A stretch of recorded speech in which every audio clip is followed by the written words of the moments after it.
teman-teman semuanya, kembali lagi di video saya Sarah. Dan di video kali ini saya mau sharing hasil Critical Journal Report atau CJR yang udah saya kerjain.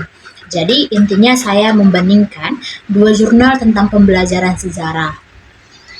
Nah, jurnal pertama ini ditulis oleh Aulia Nur Inaya dengan judul Strategi Pembelajaran Sejarah dalam Menghadapi Tantangan Pendidikan di Indonesia di abad ke-21. Nah, jurnal yang kedua sebagai pembanding ditulis oleh Ilham Pramayogi dan kawan-kawan dengan judul Inovasi Pembelajaran Sejarah. Sebenarnya sebelum kita masuk ke pembahasan, saya mau jelasin dulu ini, apa itu Critical Journal Report. Jadi, CJR bukan cuma meringkas isi jurnal, tapi juga mengkritisi, mengevaluasi, dan menganalisis kelebihan dan kelemahan penelitian. Tujuannya supaya kita bisa melatih daya pikir kritis, sekaligus menambah pemahaman kita terhadap bidang ilmu tertentu. Kenapa saya pilih dua jurnal ini? Karena keduanya sama-sama ngomongin pembelajaran sejarah, tapi dengan fokus yang berbeda-beda. Di mana jurnal utama lebih ke strategi besar menghadapi abad ke-21, sedangkan di jurnal pembandingnya fokus ke inovasi nyata di dalam kelas. Kalau kita lihat, jurnal utama penulisnya menekankan bahwa di abad ke-21 ini disebut abad pengetahuan.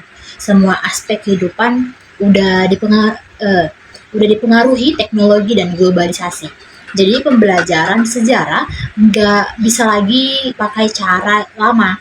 Guru bukan cuma nyampein materi hafalan kayak dulu-dulu nih, materi hafalan kan, tapi harus jadi fasilitator yang bikin siswa aktif, kritis, kreatif, komunikatif, dan bisa kolaborasi. Strategi yang ditawarkan misalnya perencanaan pembelajaran berbasis karakter, pakai pendekatan inquiry, sampai evaluasi yang nggak cuma nilai angka, tapi juga menilai sikap dan kesadaran sejarah di dalam siswa. Nah, sementara di jurnal pembanding, masalah klasik yang diangkat adalah pembelajaran sejarah di sekolah.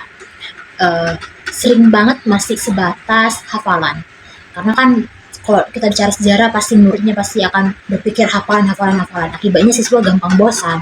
Nah, penulis menawarkan pendekatan konstruktivisme, yaitu siswa diberi ruang untuk membangun pengetahuannya sendiri. Caranya bisa lewat diskusi kelompok, pemanfaatan media audiovisual, pembelajaran berbasis gambar, bahkan bikin karya kreatif seperti video.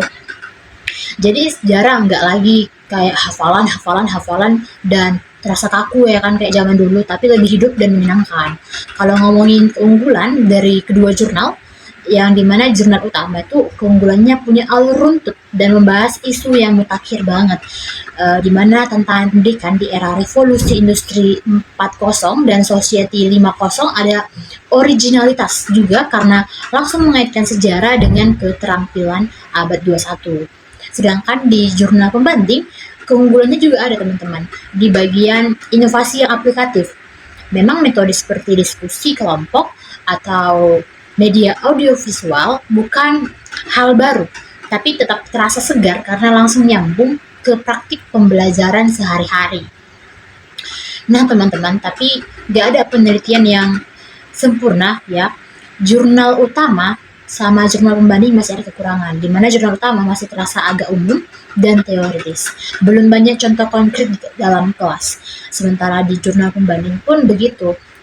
Meskipun inovatif, kadang solusinya masih normatif dan analisis teorinya kurang dalam.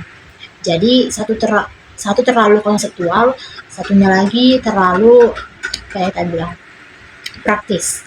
Kalau dilihat dari implikasinya ke teori, jurnal utama lebih fokus ke teori besar, bagaimana pembelajaran sejarah bisa jadi sarana membangun karakter bangsa, memperkuat identitas nasional, sekaligus menyiapkan sumber daya manusia yang unggul menghadapi globalisasi.